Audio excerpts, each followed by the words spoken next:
For millions of Americans, Rachael Ray is the face of joy and warmth, the woman who can turn an ordinary kitchen into a place that heals life's exhaustion. They see in her the radiant smile, the familiar husky voice, the simple yet heartfelt recipes. They know her as a television icon, a successful entrepreneur, a wealthy and powerful woman bursting with energy. But very few know that behind that brightly lit kitchen lies a stretch of suffocating darkness. Rachael Ray has stood on the brink of losing everything more than once: her home, her loved ones, her reputation. She has faced lawsuits, slander, and even the public's growing doubt about her authenticity.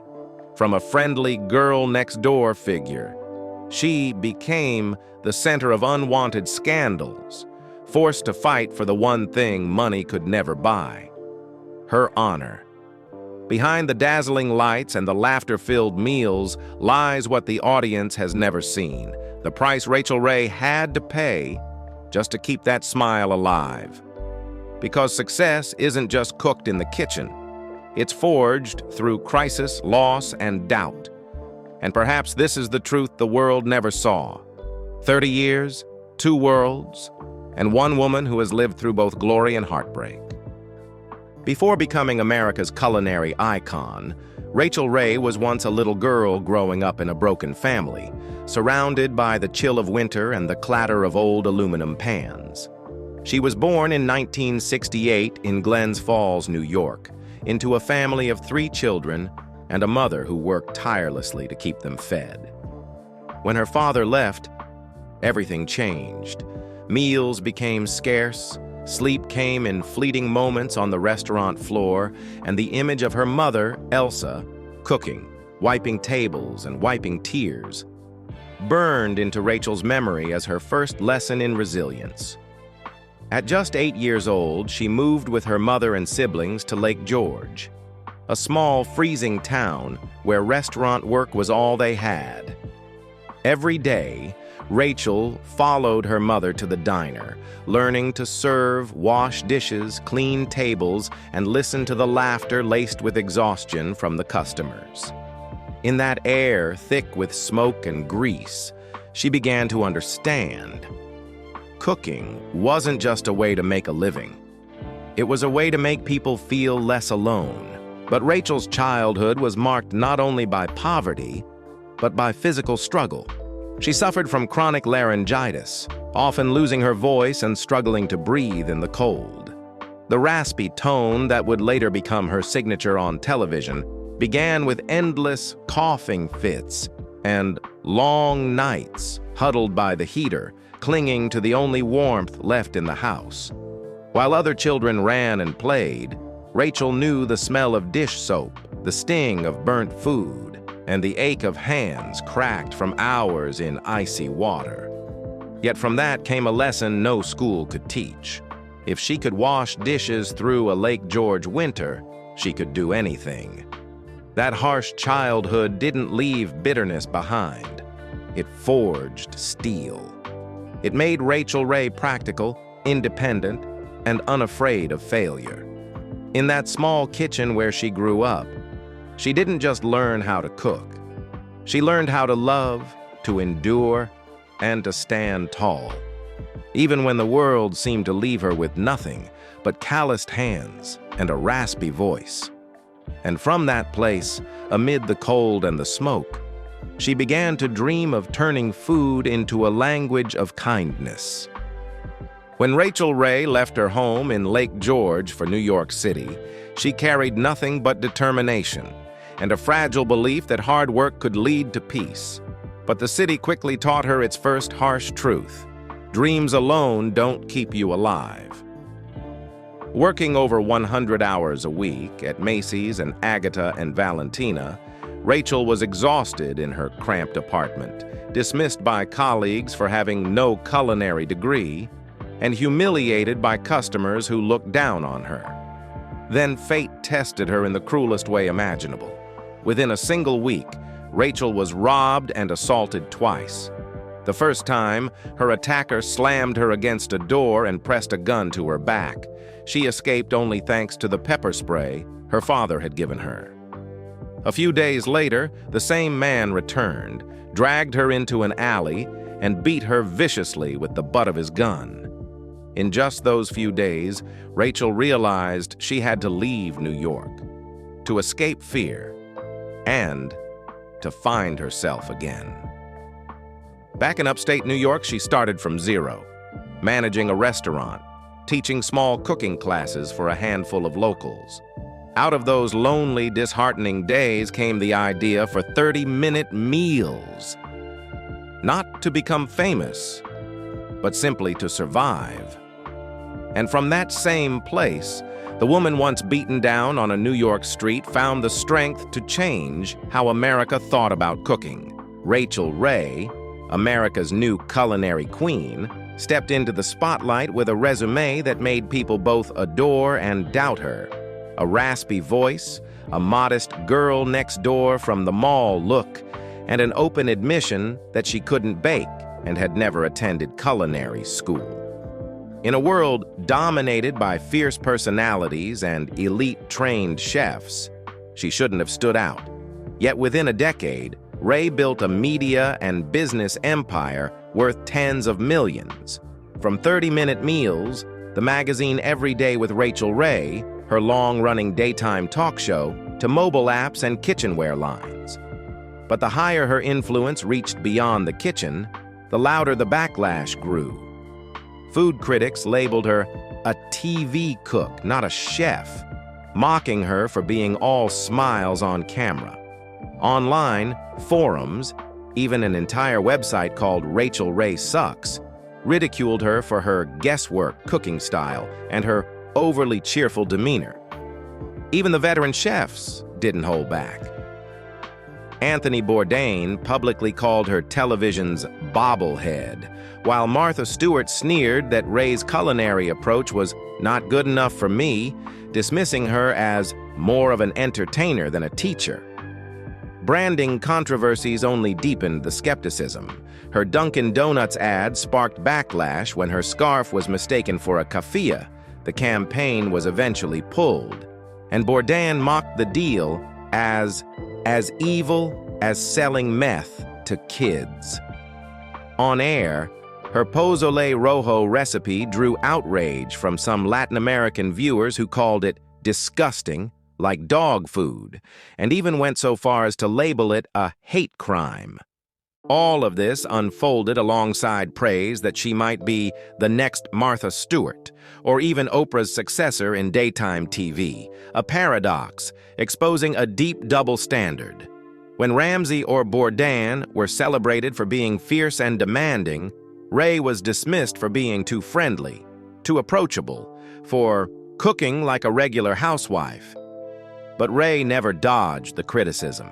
In interviews, she responded calmly yet firmly. "I'm not a chef. I just cook homemade food for real people." That line became both her manifesto and her shield. In an industry obsessed with status and technique, Rachael Ray chose something far harder: sincerity. And the price, as she once admitted, was to keep smiling even when people no longer believe the smile is real. Have you ever tried one of her 30-minute meals? Do they really feel as simple and relatable as she says, homemade food for real people? Or are they just part of the larger television phenomenon called Rachael Ray? A lifelong animal lover, Rachael Ray poured her heart into creating her pet food brand, Nutrish, partnering with Ainsworth Pet Nutrition in 2008, with the goal of providing natural, healthy, and nutritious food for cats and dogs. She once claimed her products were so natural, I'd be willing to try them myself if I had to, and she treated donating millions of dollars in profits to animal rescue organizations as a personal humanitarian mission. However, in 2018, Nutrish was suddenly swept into a legal storm when a $5 million class action lawsuit was filed in New York. The plaintiff, Markeith Parks, alleged that Nutrish's super premium dog food line was misleadingly advertised as natural. while independent lab tests detected traces of glyphosate, a herbicide commonly used in agriculture and the main ingredient in Roundup. The lawsuit described glyphosate as a potent biocide and endocrine disruptor that may cause cancer in humans, claiming the natural label was false, deceptive, and misleading. In response, representatives for the J.M. Smucker Company, which had acquired Ainsworth for nearly $2 billion that same year, told NBC they stand 100% behind the quality of our products and sourcing practices and have never added pesticides to any food. Rachael Ray's spokesperson also emphasized that she has complete faith in Nutrish and continues to feed the brand to her own dogs. Ultimately, the case was dismissed in 2021 due to a lack of evidence proving harmful levels beyond safety thresholds. But the damage was done. The lawsuit had already shaken the natural and safe image that Rachael Ray had spent years building. The troubles didn't end there. In 2020, another lawsuit emerged, this time targeting the Nutrish Just 6 Ingredients line for alleged label fraud. According to court documents, DNA testing revealed that the lamb meal and brown rice recipe contained not only the listed ingredients, but also traces of dog and horse DNA, along with corn, wheat, soy, and beef, contradicting its claim of a limited 6-ingredient diet. The plaintiff argued that this breached the warranty of merchantability, pointing out that the packaging bore a clear quality pledge personally signed by Rachael Ray. Although both lawsuits were dismissed or ended without any ruling against Ray, the series of scandals nonetheless shook public confidence. The media began questioning the natural integrity of Nutrish, forcing Rachael to appear in multiple interviews and PR campaigns to defend both her brand's credibility and her personal reputation, one that had long been built on trust and compassion. After weathering the legal storm surrounding Nutrish, Rachael Ray soon faced yet another crisis. This time, not from her products, but from within the very team that had stood beside her for years. When the COVID-19 pandemic broke out in March 2020, Rachael, like millions of Americans, was forced to change the way she worked. According to Variety, she announced that The Rachael Ray Show would be filmed remotely from her home in upstate New York. But what seemed like a safe and sensible decision soon led to serious consequences. More than 20 veteran members of her production crew, including camera operators, sound engineers, and backstage staff, lost their jobs or went unpaid for the remainder of the season. News spread quickly, and the media began asking tough questions. Had the queen of the kitchen forgotten the very people who helped build her television empire? As public outrage grew, Rachael took to Instagram stories to respond, calling the accusations deeply concerning.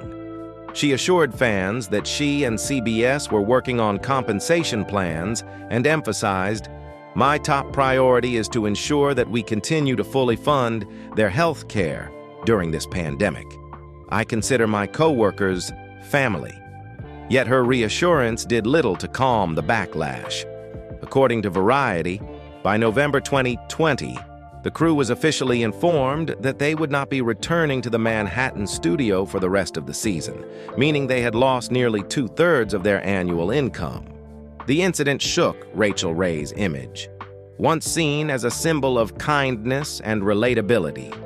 Public opinion split sharply. Some sympathized, believing she too was caught in the chaos of an unprecedented global crisis, while others argued that The Rachael Ray Show could have done more to protect the crew, the people who had helped her sustain a television empire for more than 15 years. Once again, Rachael Ray, beloved for her sincerity and simplicity, had to confront the cruelest paradox of fame. The greater the success, the louder every mistake becomes. For years, fans and the media alike kept asking the same question: did Rachael Ray ever truly recover from the behind-the-scenes crisis of 2020?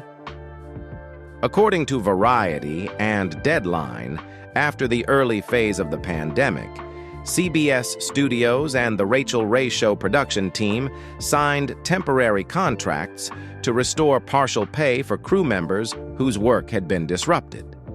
However, internal sources confirmed that only a small number of former crew members were retained when the show adopted a hybrid production model, filmed partly from Ray's home and partly in the studio.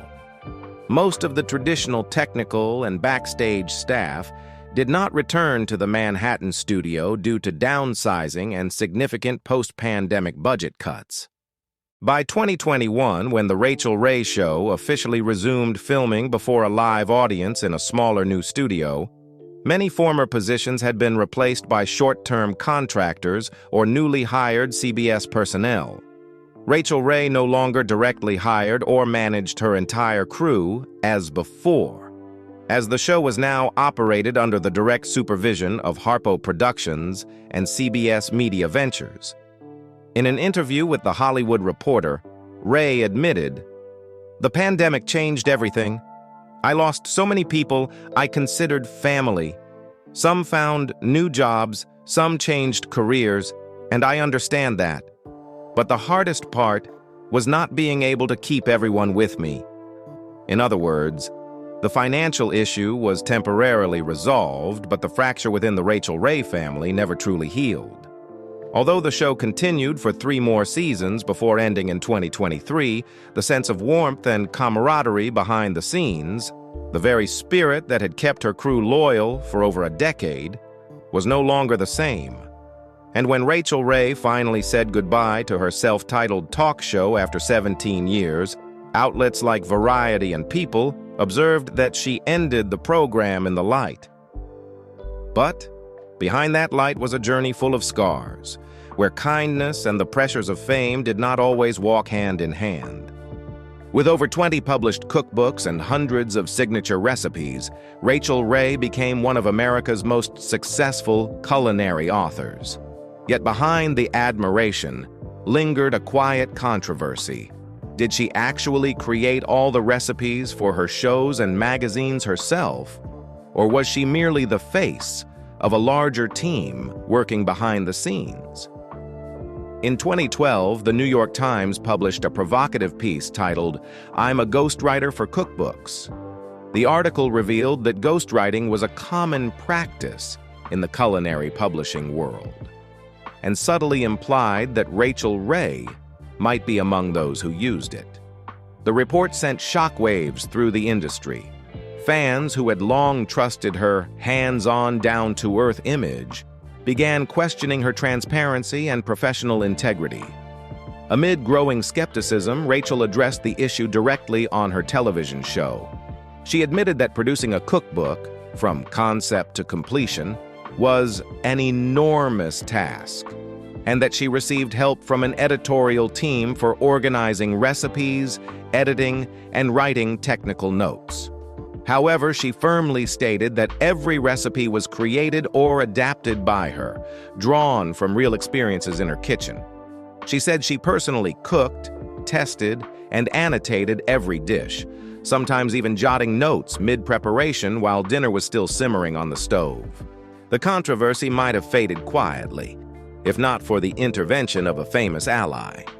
Bobby Flay, one of America's leading chefs and a close friend of Rachael's, publicly defended her during an interview on The Today Show. "I've seen her write books between shoots. No one should ever doubt Rachael's dedication. She lives every page she writes." Thanks to that support, Rachael Ray weathered the storm, not by arguing, but by doing what she always had, showing up, working hard, and staying true to herself. She continued to release new cookbooks in her signature style, simple, delicious, and honest, proving that while a team may stand behind her, the soul of every recipe has always been her own. Rachael Ray may know how to make every recipe look simple and flawless, but her marriage followed no formula at all. While millions found warmth in the meals she created, she herself struggled to keep warmth alive in her own kitchen. The marriage between Rachael Ray and John Kusimano is a complex story, where love, fame, and rumor intertwine into a journey filled with trials. They met in 2001 at a small gathering hosted by mutual friends, when Rachael was in her early 30s and no longer particularly interested in marriage. She attended the party as an independent woman with no intention of finding love. Yet amid a room full of strangers, she noticed a short, soft-spoken man with a kind smile. Someone who knew about food and made her laugh. That man was John Kusimano, a lawyer and the lead singer and guitarist of the rock band The Cringe.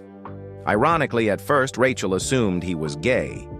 She simply couldn't believe a straight man could be that thoughtful, gentle, and know how to cook. But after just a few hours of conversation, she realized she was wrong. And even more so, she realized she was falling for him. Their relationship progressed quickly, though not without its awkward turns. John's proposal wasn't the romantic scene from a movie. He proposed while Rachael was crying over construction delays in her new apartment. Instead of kneeling, he tossed a little blue box into her lap. She thought it was a keychain, until she opened it and burst out laughing. That clumsy sincerity was what made her say yes. In 2005, they were married in an 11th century castle in Tuscany, Italy. To the outside world, they were the perfect couple, a famous TV chef and a rock and roll lawyer. But behind the facade, things weren't nearly as peaceful as they seemed. Just a few months after their wedding, the National Enquirer published a bombshell story claiming that John had been having an affair with a woman named Janine Walsh from Florida, an alleged relationship that supposedly lasted 5 years and even continued after he married Rachael. The tabloid went further, accusing him of hiring escorts and frequenting a swingers club called Checkmate, rumored to host wife-swapping parties. In 2013, the Enquirer reignited the story, reporting that John had been seen entering the club alone, with unnamed sources claiming he was never alone in the bathroom. The rumors spread rapidly. Despite the lack of evidence, the media kept spinning the story. Both Rachael and John denied all accusations, and Rachael's representatives announced they were considering suing the Enquirer for defamation, though the lawsuit was never filed. In interviews, Rachael insisted that their marriage was solid, saying that when they first read the rumors, she and John were actually on a rare vacation after 6 months of non-stop work, sipping margaritas mixed by John and laughing in disbelief at how wildly creative people's imaginations can be. Still, both admitted that marriage wasn't easy. Rachael once said that she and her husband were both hot-headed, moody, and prone to argue. They believed that fighting openly helped them blow off steam and prevent resentment from building up, though relationship experts often warn that couples who shout frequently rarely maintain emotional balance. Rachael herself described their routine bluntly. "We argue almost every day," she said. "But then a simple touch or a kiss ends it. No one needs to apologize." For them, it was their private language, a way of saying everything was fine, even when, deep down, it probably wasn't. Those close to them have described their relationship as passionate but unstable. Rachael herself has admitted that in moments of anger, she sometimes calls her husband names, something experts consider a warning sign of contempt within a marriage. Even so, the couple has remained together, cooking side by side, co-writing books, and sharing the same bad habits, staying up late, eating fried food, blasting loud music. They say it makes them feel alive and real, though psychologists suggest it's a way of enabling each other's unhealthy tendencies. They also spend long stretches apart. Rachael's schedule is consumed by her TV commitments, while John tours with his band or works on music production. She once said she never wanted to depend too much on a man, and that their independence from one another kept the relationship from feeling suffocating. For more than 2 decades, their marriage has endured through rumors, distance, and constant public scrutiny. No one but them truly knows what happens behind closed doors, but perhaps it's their acceptance of imperfection in themselves and in each other that has kept them grounded. It's a marriage that's far from perfect, far from peaceful, yet authentic in the most Rachael Ray way possible. Loud, messy, seasoned with everything, and still being cooked, one day at a time. Despite having what many would call a happy marriage, Rachael Ray made a deeply personal choice. She decided not to have children, a decision that has fueled public debate for years.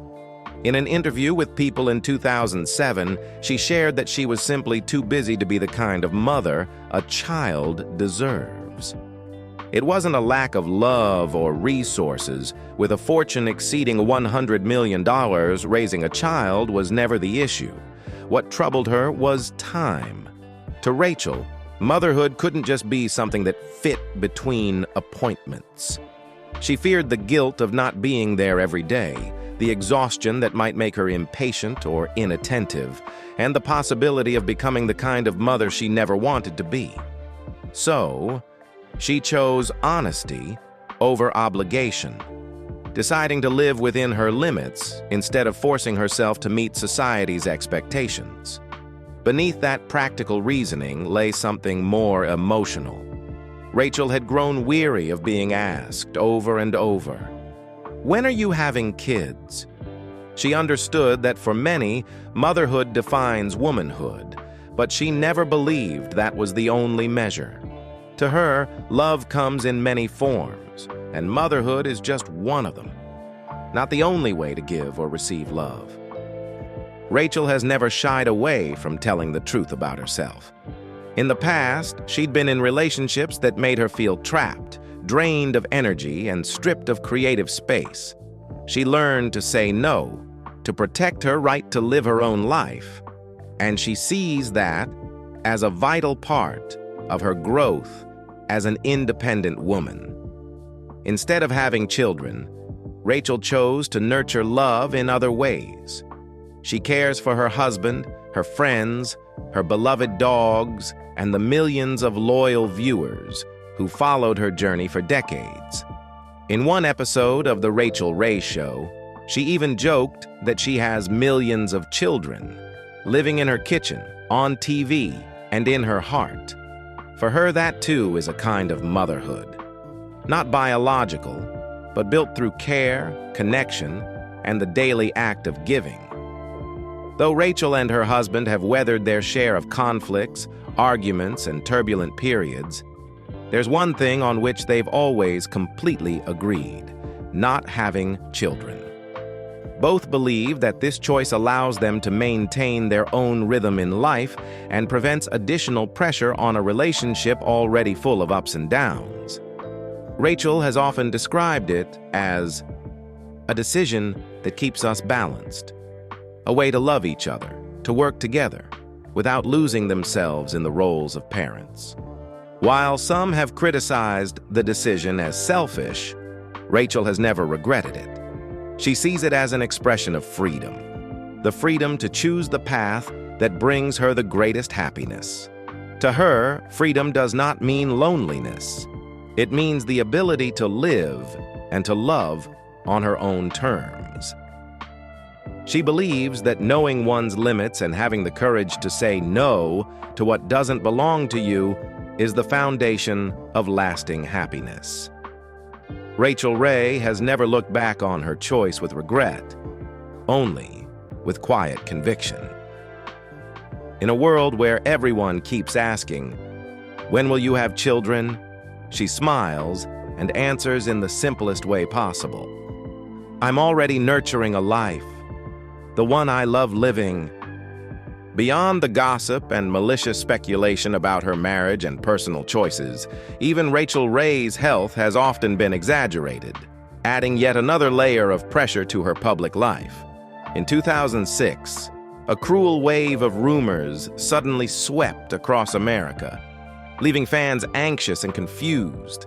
Tabloids everywhere claimed that Rachael Ray had been diagnosed with throat cancer and was forced to undergo surgery to remove a tumor, a procedure that could cost her voice and take her off air for at least 2 months. Sensational headlines filled news pages, throwing the beloved nation's cook into a storm of panic and speculation. The story grew darker when supposed insiders alleged that she had suffered severe damage to her vocal cords, the most essential tool of her career. But the truth was far less dramatic. While Rachael did undergo a throat procedure, it was nothing more than a minor endoscopic surgery to remove a benign cyst from her vocal cords, completely unrelated to cancer. The operation went smoothly, and she needed only about a week of rest before returning to work. Her spokesperson later confirmed that her health was perfectly stable and that there had been no complications whatsoever.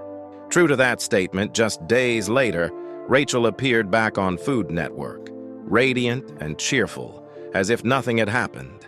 She resumed hosting The Rachael Ray Show, smiling at the camera and speaking to her audience in the same warm, energetic voice they had always known. What impressed the public most wasn't just her quick recovery, but how she handled the crisis. She chose silence over spectacle, letting her actions speak louder than denial. In a world of show business that thrives on noise and controversy, Rachael Ray proved something rare. That real strength doesn't come from fighting back, but from composure and quiet persistence, the kind of resilience no rumor can ever destroy.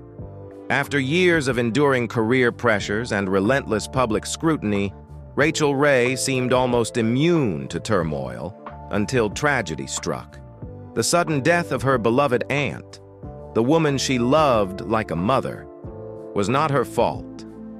Yet it became the deepest sorrow of her life, a wound that even time could not heal. In 2013, Rachael's aunt, Geraldine Dominica Scuderi, whom she often called her second mother, died in a heartbreaking accident outside Rachael's home in New York. That winter day, 77-year-old Geraldine was house-sitting for her niece during the frigid late November cold. When she went outside to feed the birds, she accidentally locked herself out.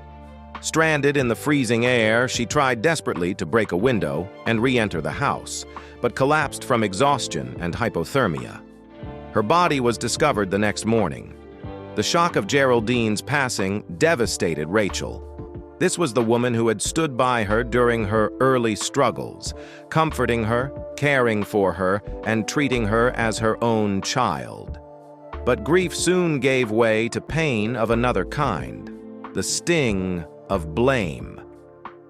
A cousin accused Rachael of negligence, claiming that if she had left a spare key, the tragedy could have been avoided.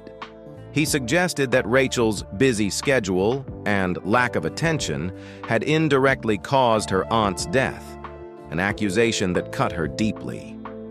Tensions worsened when Rachael couldn't attend the funeral due to an unbreakable taping schedule for The Rachael Ray Show.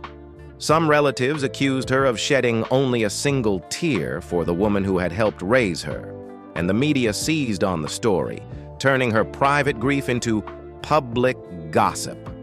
Fortunately, her brother, Emmanuel "Manny" Ray, stepped forward to defend her. He stated firmly that Rachael had never been indifferent to her family, insisting that the harsh words came from temporary grief.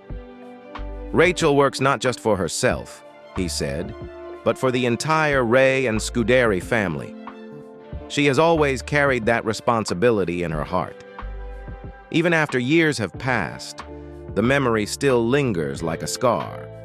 For Rachael, the loss was not only personal, it was a brutal reminder of fame's hidden price.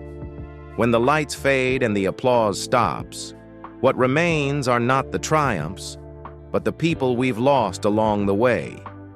One of the greatest tragedies in Rachael Ray's life struck in the summer of 2020, when her beloved home in the Adirondacks where she and her husband, John Kusimano, had lived for over a decade, was completely destroyed in a devastating fire.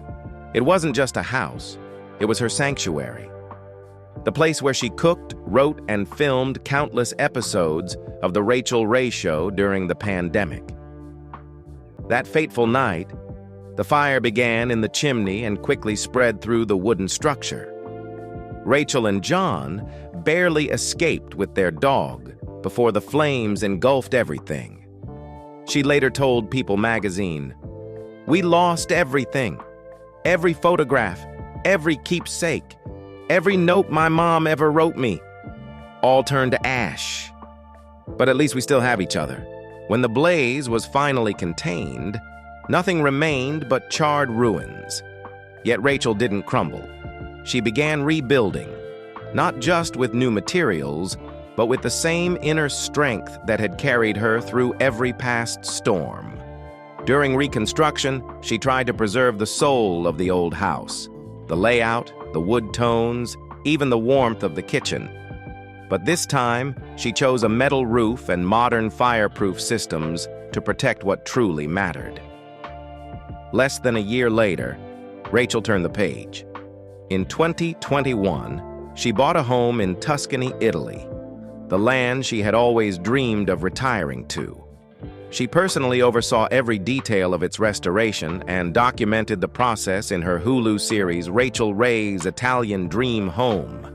Not just another TV project, but a story of rebirth for a woman who had once watched her entire world burn down. But fate still wasn't done testing her. That same year, Hurricane Ida tore through New York, causing millions of dollars in damage, and Rachael Ray's Manhattan apartment was among the hardest hit. She recalled how water poured down from the ceiling, destroying the wiring, the speakers, even the fireplace. Everything just melted before my eyes. Just as repairs were finally completed, a water pipe suddenly burst, flooding the apartment a second time and damaging the entire building. It felt as if everything was collapsing all over again. Yet Rachael didn't complain, and she didn't place blame.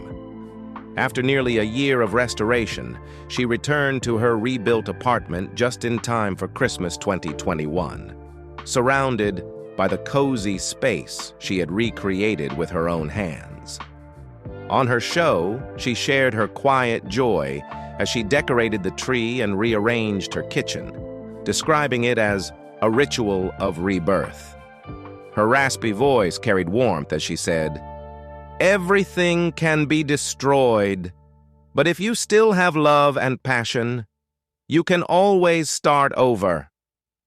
From the ashes of her Adirondacks home to the twice-flooded apartment in Manhattan, Rachael Ray has remained unbroken.